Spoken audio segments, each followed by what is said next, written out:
vamos para a nossa conversa. Como que a gente geralmente, então, nasce para a psicanálise, né? O que leva uma pessoa a entrar num curso de psicanálise ou a fazer-se psicanalista e a passar por esse processo de psicanálise. E é claro que a gente vai chegar lá na frente no processo da clínica psicanalítica, mas eu quero trabalhar com vocês algo que é fundamental, algo que antecede esse processo, tanto no papel do analista quanto do paciente. Tá bom? Lá na clínica e agora antes no papel do estudante de psicanálise. Você de repente pretende fazer psicanálise, alguma coisa te move, alguma coisa te moveu nesse sentido. Você não está procurando ou estudando a psicanálise por conta de nada, né? Por conta de algo que você, uma frase que você ouviu e que mexeu com você. Isso faz sentido, mas geralmente tem que ver com um telos, né? Um alvo final, algo que você deseja alcançar com isso. E geralmente isso parte, bom, a gente costuma dizer no nosso curso que geralmente isso parte de algo que a gente quer tratar em nós. Eu ouço inclusive pessoas hoje dizendo assim, eu queria apenas entender mais a minha família. Né? Tem gente que fala, eu queria ajudar minha família de algum jeito. Tem gente que fala, eu queria me ajudar. Então a gente sempre fala, né, que é algo assim que é prerrogativa, é que nós somos os nossos primeiros pacientes. Então se você faz psicanálise, entenda uma coisa. Você é o seu primeiro paciente. Até porque se você não for, você pode ser o melhor aluno da classe, da turma, do grupo, o mais dedicado, que produz mais artigos, que produz mais textos, o que investe mais em tudo isso, mas talvez aquele que não seja o mais capaz de lidar com o outro, com a dor do outro. Então, primeiro, a gente precisa passar pelo um reconhecimento da nossa dor. Então, fazer-se psicanalista nasce de uma necessidade de tratar a si mesmo.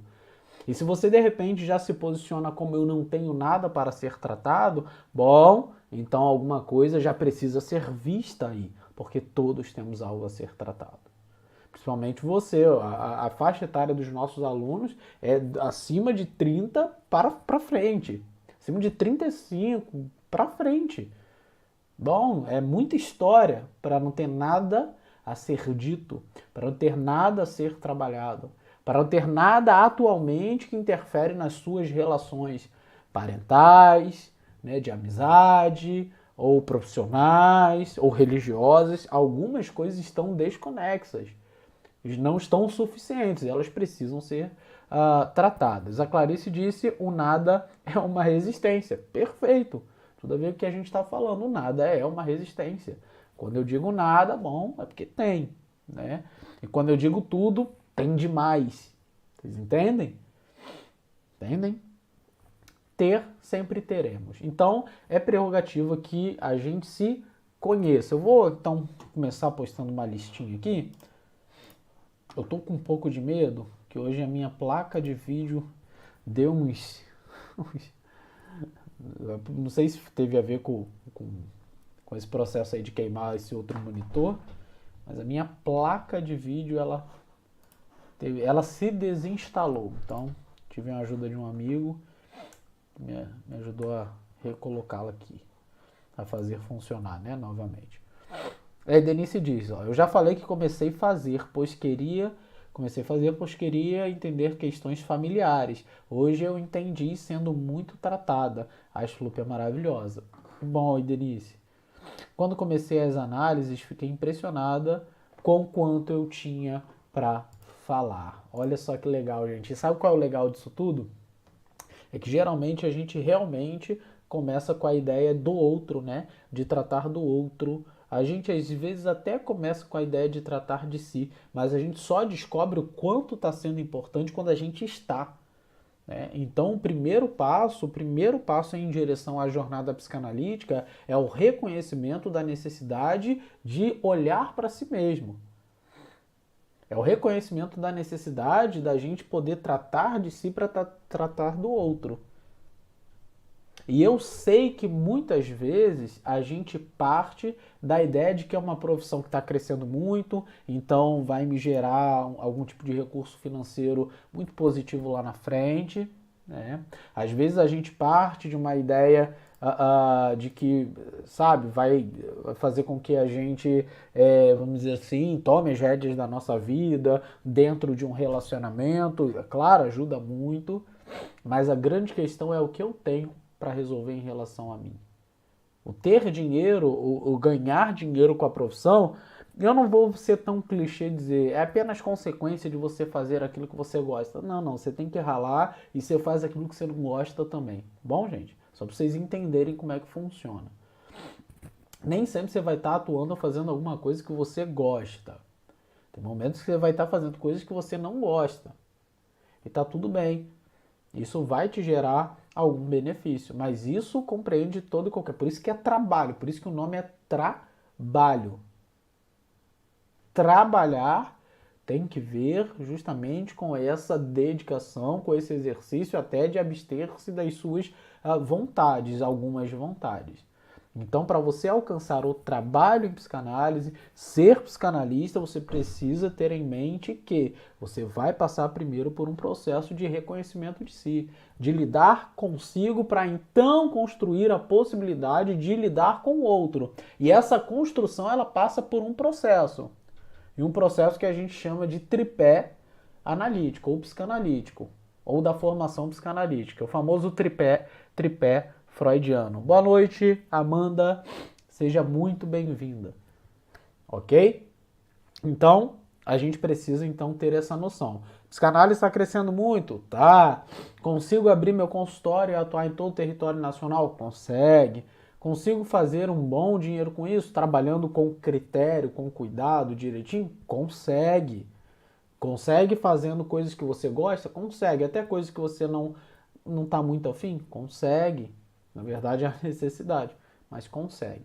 Tá bom? Mas a gente precisa traçar esse caminho. Então vamos lá. Como eu disse anteriormente, vamos lá. Então, fazer-se psicanalista primeiro passa por um processo de reconhecimento de si.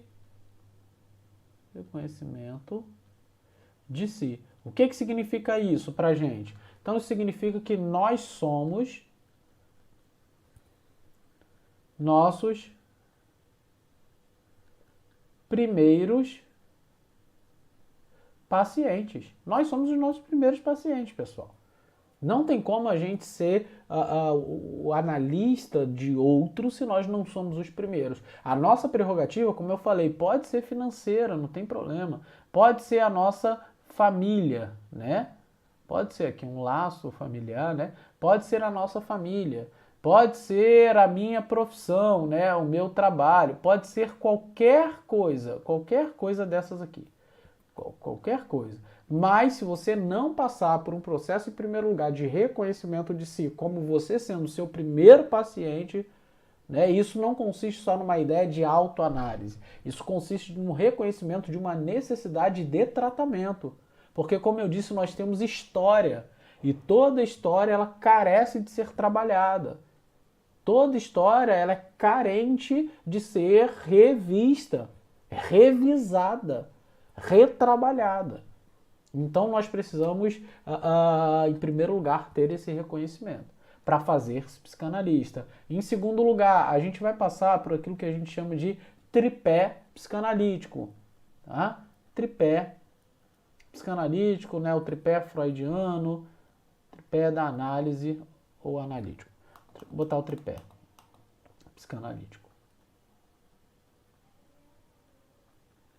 Uma proposta freudiana de que para que a gente se faça psicanalista, a gente tem que passar por um processo, né, de conhecimento teórico, de estudos. Vou botar só teoria. Teoria. E a prática, que é dividida em duas, né? Que é a supervisão, vou botar primeiro supervisão, e a análise. Essa teoria, ela consiste principalmente no contato com as obras originais, ou dos autores originais, com as obras clássicas, acho que assim fica melhor visto, e a supervisão e a prática com a supervisão e a análise com quem? Posso botar aqui um analista experiente, alguém que tenha alguma estrada na psicanálise. Não dá para você fazer análise com a pessoa que se formou há um mês. Ah, não, mas ela já se formou há 1 ano, mas ele já se formou há 2 anos. Já dá para você fazer análise. Por quê? Porque é uma pessoa que já está atuando, uma pessoa que já está envolvida. Sérgio, essa pessoa está envolvida há pouco tempo, mas nunca atendeu, mas ela não trabalha com ninguém, ela não tem um outro analista por trás dela, por trás dessa pessoa, né? Por trás dele, dela. Enfim, não tem alguém que ajude, não tem um supervisor, então, um passo atrás. Agora, essa pessoa tem uma jornada, tem alguém por trás, tem um caminho. Por quê? Porque aquilo que é trabalhado é também recolocado para essa supervisão. A gente sempre vai ter alguém acima da gente, trabalhando com a gente nesse processo. Então é muito importante que a gente tenha, né, na passagem desse processo, pessoas que sejam mais experientes com a gente. Até porque quem vai te ensinar sobre as obras clássicas? Quem vai pontuar para você, por exemplo, de que os mecanismos, né, que atuam na neurose, na psicose, na perversão, tem que ver com o recalque, com a foraclusão e com a negação? Quem vai dizer isso para você? Quem vai dizer que no seminário 2 do Lacan, quando ele fala sobre o discurso e monta aquele esquema chamado esquema L, também pode ser chamado de esquema Z, porque o esquema Z é a maior parte do esquema L, o esquema L é aquele esquema lambda. Isso é importante, por isso que por causa da letra lambda, né?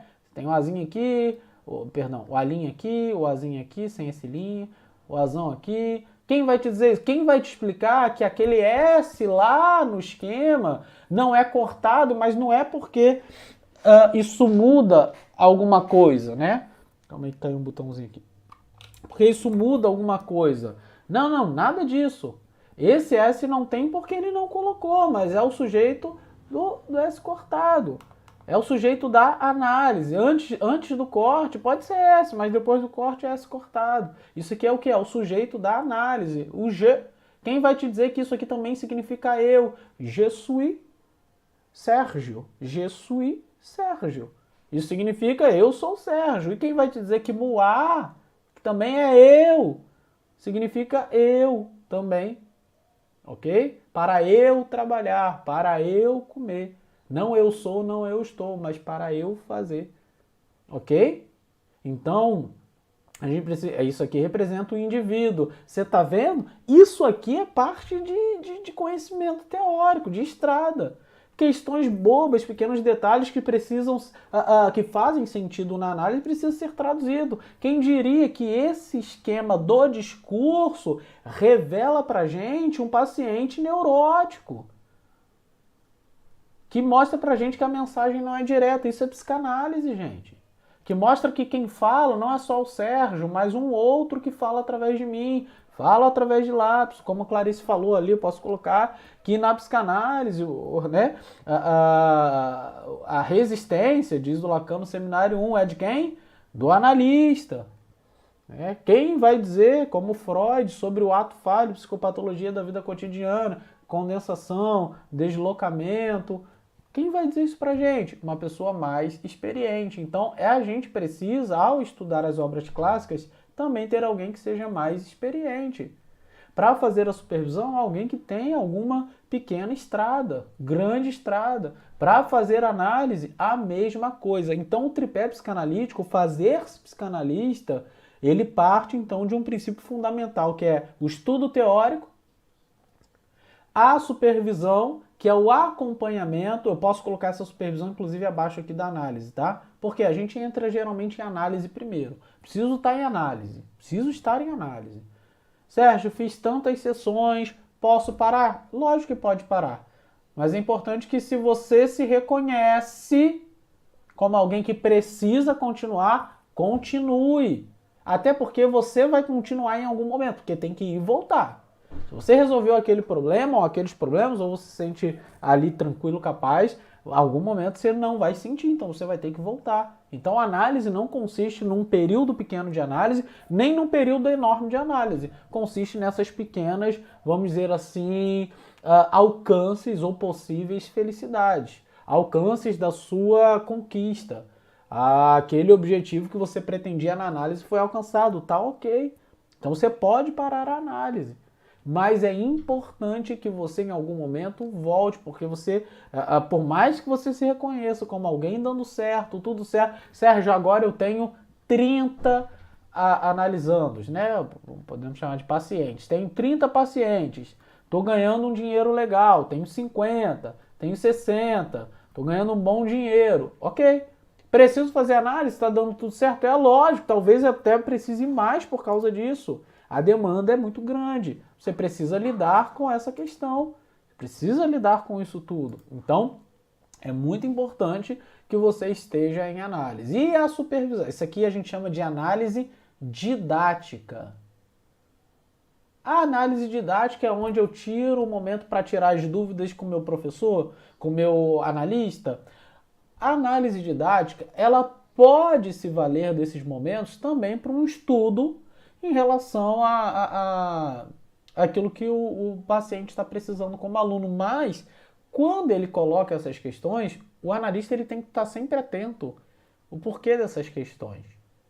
Ou, assim, por que essas questões estão nascendo no seio da análise? Pode ser uma tentativa de fuga, de falar sobre si. Tá vendo que tudo é possível na análise, em termos de análise, de ser analisado? Então, quando o aluno traz as questões, o olhar do analista não é um olhar, sabe, tão direto quanto possa ser.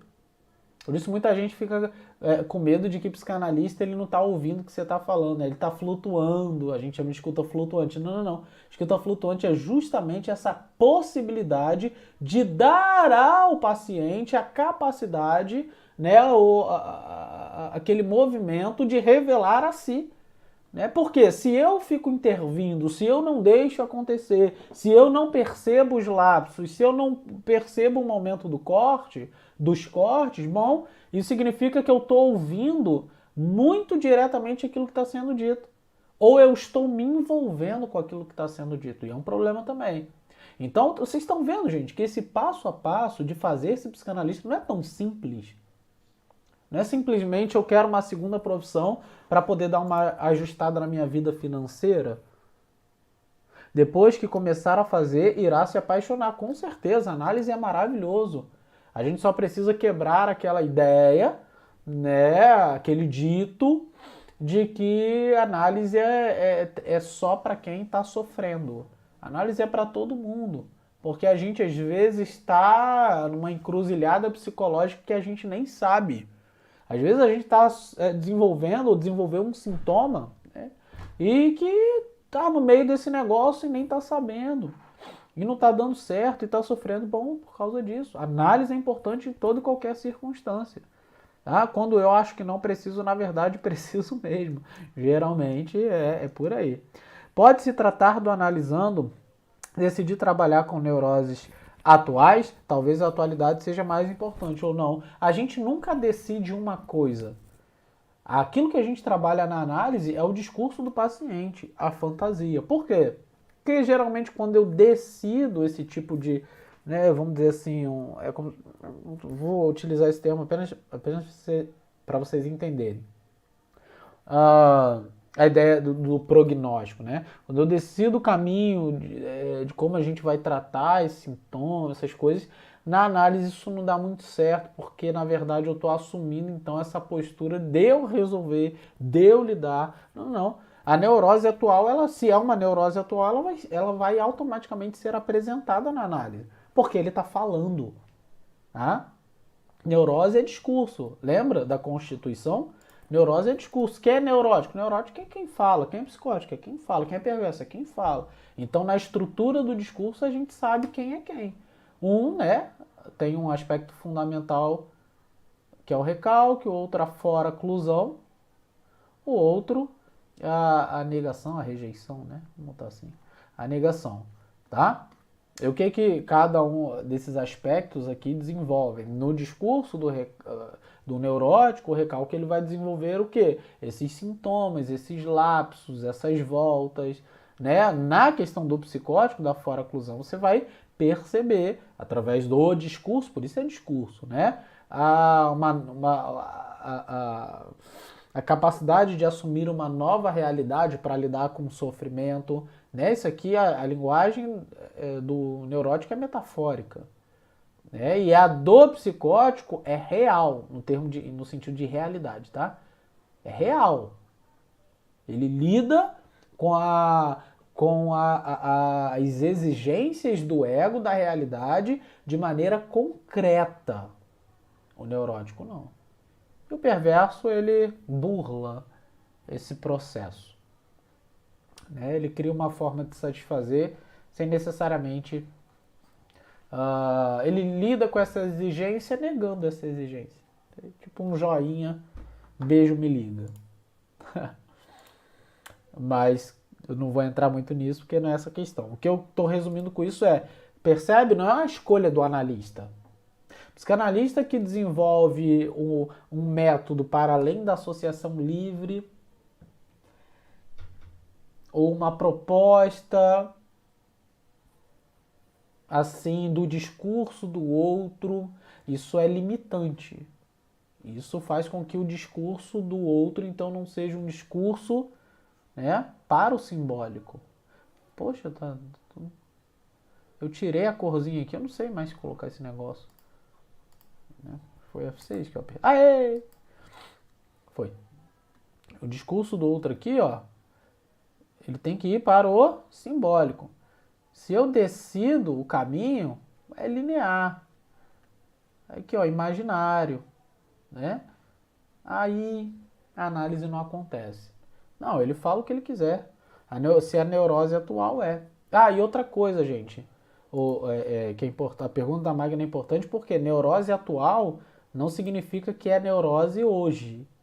Neurose atual não significa que eu tenho uma neurose da infância e tenho uma neurose que eu tinha 10 anos atrás e eu tenho uma neurose agora, da atualidade. Não é isso, tá? Neurose atual diz respeito ao tempo da pessoa. No sentido de que hoje eu tenho, vamos supor, 30 anos de idade, então eu lido com a questão da sexualidade no sentido comum do termo, tá? Sexualidade de envolvimento sexual de maneira assim satisfatória, né? Vamos dizer assim, eu não consigo corresponder na cama. Bom, então isso tem que ver com uma neurose atual. Mas não é atual no sentido de atual, porque hoje é neurose e as outras são do passado, tá? A neurose atual diz respeito ao tempo daquilo que se desenvolve na vida do paciente. Tem neurose que se desenvolve, né, na vida adulta, tem neurose que não, tá? Então, é nesse sentido que se trata a neurose atual. Então, só tomar um cuidado com os termos aí pra gente não dar uma confundida. Ok? Análise é algo desafiador para o inconsciente, com certeza. A análise é sempre desafiador, né? Principalmente para o consciente. Porque o nosso paciente chega o quê? Falando que está pagando, sabe? Ele está pagando, então ele vai fazer a análise, ele vai falar tudo que ele precisa, vai nada. A gente, para poder, como aluno, para poder passar por esse processo aqui, não é simples, não é fácil. Beleza, pessoal? Então temos aqui, ó. Para fazer-se psicanalista, o primeiro passo é o reconhecimento de si. Nós somos nossos primeiros pacientes. Segundo lugar, a gente precisa passar pelo tripé analítico, que é teoria, estudo com as obras clássicas, né, com indicações textuais, artigos, né? Hoje, graças a Deus, muitos vídeos, muito conteúdo que a gente pode se valer, muitos grupos de psicanálise, muitos cursos. Então, assim, você tem aí uma imensidão, cara, de possibilidades de estudo. Apenas muito cuidado. Nem todo mundo ensina psicanálise. E nem todo mundo leu aquela obra para poder falar daquilo. Eu vejo, por exemplo, uma pessoa falando sobre transferência que claramente não leu a dinâmica da transferência. Eu vejo alguém citando o esquema L que claramente não leu o seminário 2 do Lacan. Vejo alguém falando sobre questões da carta roubada e que não tem nem os outros escritos, os escritos do Freud, do Lacan, ou do ato falho, que não tem as conferências introdutórias do Freud, ou não leu, apesar de que isso é só baixar na internet, né? Porque pode, ok? Então, cara, cuidado, tá?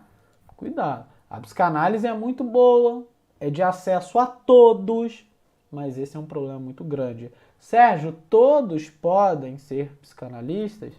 É de acesso a todos, mas não significa que todos podem ser. Ok? Vamos lá. Passou pelo tripé, então, psicanalítico.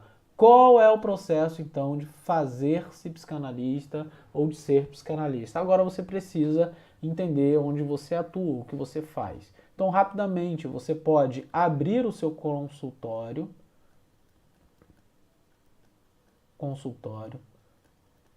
Você pode trabalhar em instituições. A gente tem pessoas trabalhando aqui na prefeitura, tá? Públicas, estaduais, enfim, ou privadas. Pode dar palestras. Aqui inclui atendimento, aula, inclui tudo, tá? Pode dar palestras, né? Pode, enfim, né? Fazer uma infinidade de coisas aí. O leque realmente é extenso. Onde eu posso atuar? Em todo território nacional. Todo território nacional você pode ser um psicanalista. Todo território nacional você pode ser um analista. Tá? Sérgio, se eu quero viajar, tá? Pegar um aviãozinho lá e ir para, sei lá, para Dubai. Posso atender? Tá? Posso ir para os Estados Unidos e atender? Pode. Pode ir para Portugal? Pode. Posso atender? Né? Tô respondendo melhor, né? Não pode. Ah, poxa, mas eu fiz o curso e fui para tal lugar. Só uma questão. Existem escolas, né, cursos e tudo mais que têm vínculos com algumas instituições, né, lá fora e acabam te certificando. Só que o problema é o seguinte: para a psicanálise, principalmente, cada país, cada lugar vai gerir a psicanálise ou vai, né, trabalhar a regulamentação da psicanálise de um jeito diferente. É por isso que o nosso certificado, o nosso que eu digo de qualquer instituição no Brasil, não é válido lá fora. Agora, existem alguns lugares que são mais fáceis, de mais fácil acesso para atendimento. Por exemplo, Portugal. Portugal, você consegue geralmente fazer uma espécie de vínculo, uma ligação, para você poder atender, ok? Para você poder atender. E quem sabe lá ser conhecido, dar aula, tá? Mas Sérgio, eu terminei o curso, fui para Portugal, fui para Dubai. Gente, hoje eu posso atender pessoalmente, mas eu sempre escolho atender online. Eu prefiro atender online. Eu gosto mais, eu tenho meu escritório desenhado para isso. Tudo que eu tenho aqui é pensando também nisso, nas aulas e nos atendimentos. Então não tem como perder, entende? Não tem como não aproveitar. Então, tá, gente? Ó, não tem assim meio que desculpa para vamos dizer assim, se mudar e não aproveitar a psicanálise. Dá para aproveitar, cara. Você pode montar grupos de estudo. Ok? Você pode fazer tanta coisa, vale muito a pena, tá? Então, todo o território nacional. Mas se eu quiser, né, como em Portugal é possível, nos Estados Unidos, por exemplo, lá é bem mais difícil, tá? Até porque lá, tirando Nova York e Los Angeles, são microcosmos diferentes, Estados Unidos todo, assim como para psicanálise, como para psicologia, um pouco para a psiquiatria, a credibilidade das questões psicológicas, apesar da necessidade, a credibilidade é muito baixa. Tá? Eles acreditam muitas vezes, isso mudou um pouco, tá? Mas eles acreditam, o Bruce Fink vai falar isso na introdução introdução à psicanálise lacaniana, ou é como trabalha um psicanalista do Randall e o Ginásio. Não lembro, mando a referência para vocês lá no Telegram, tá bom? Lá no Telegram, porque realmente a cabeça falhou agora. Hoje está um pouco diferente, mas eles acreditam mais em astrologia do que alguns programas de terapia, né, psicológicas. Então, tá um pouco mais difícil. Dá para ir? Dá. Dá para fazer? Dá, mas é mais difícil. Então, na Europa, de um modo geral, você consegue mais fácil, beleza? Por que eu tô falando isso, Sérgio? Mas, poxa, eu nem pretendo sair daqui porque você está falando isso. Porque tem pessoas que pretendem, para você ver que vale a pena, dependente de você fazer aqui ou não. Então, você pode abrir o seu consultório, trabalhar em todo o território nacional. O que eu preciso, então, para poder começar? Sérgio, você precisa estar vinculado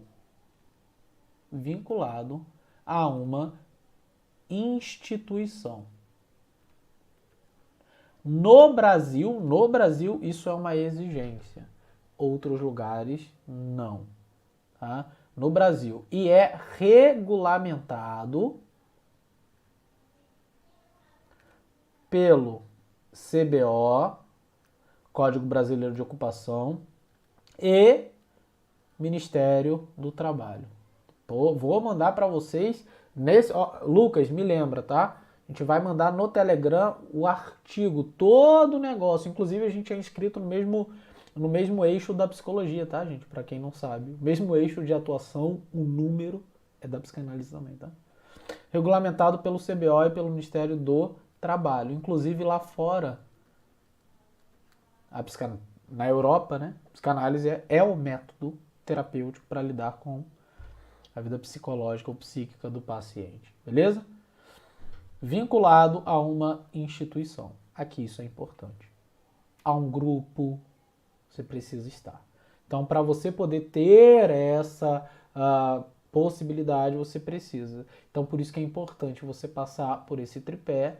Você passa na instituição, passa por constitui esse vínculo, sela esse laço, e aí você pode atuar em todo o território nacional fazendo tudo isso. Gente, questão rapidinho que eu quero acrescentar para vocês, tá? De presente aqui. Eu nem ia falar sobre isso, vou falar sobre questão financeira. E eu quero fazer isso em 5 minutos, que já são 7h40, 21 horas eu tenho encontro pessoal aqui. Deixa eu só ler o que vocês colocaram. Clarice, podemos pensar então como estrutura neurótica, sendo neurótico se apresenta no discurso, independente de ser X ou Y? Sim, sim. A gente pensa sempre como estrutura, tá, gente? Pensa sempre como estrutura. Lembra que eu falei lá naquela aula dos mecanismos de defesa e a constituição, né? Ou os sintomas, né? Neurótico, neurose histérica, neurose fóbica, neurose obsessiva. Isso tudo faz parte de uma estrutura da mesma constituição, ou seja, da estrutura neurótica. Isso, inclusive, é questão psicopatológica ou patológica dessas estruturas, né? Então podemos pensar sempre como estrutura, ok? É melhor, porque a gente tá olhando o discurso e tá vendo isso se desenvolver, né? A fobia, quando você vai saber que é uma neurose fóbica, mas você sabe o principal, e que a pessoa é neurótica. Discurso. Jeane, psicanalista pode encaminhar para psiquiatra? Pode. Pode. Boa pergunta também. Hoje as perguntas estão excelentes. Pode encaminhar? Pode. Isso eu vou botar até como tópico. Pode encaminhar. A única coisa que você não pode fazer, mas isso é regrinha do Brasil, infelizmente, tá, gente? Você não pode assinar. Assinar não é esse encaminhamento, não. Você não pode assinar, por exemplo, empresas fazem muito no setor de RH, aquela avaliação psicológica, você não pode assinar porque isso foi determinado ao psicólogo. Né? Você não pode dar declaração para falta, esqueci o nome, tá? É declaração mesmo, né? Porque a pessoa faltou para o trabalho, esqueci o nome. Tá? Você não pode assinar, infelizmente. Alguns lugares aceitam, tá, gente? Só para vocês entenderem, alguns lugares aceitam. Uma pessoa está passando... Algumas empresas, na verdade, elas já têm isso em mente. Toda terça-feira, tal, você precisa só da declaração e ele sabe que aquele funcionário dele está em atendimento. Na verdade, isso por lei, na empresa, isso é obrigatório. Tá? Mas algumas empresas vão exigir que sejam de psicólogo. Hoje, na verdade, eu acho que são até poucas. Ok? Que bom. Tá? Agora, encaminhamento, pode encaminhar. Tá? Para psiquiatra, pode encaminhar para neurologista, exames em clínico geral, que você Pode, você vai fazer uma declaração. Você acha importante, se aquela pessoa, você recebeu um neurótico em estado de surto. Né? Às vezes ela precisa de um acompanhamento medicamentoso.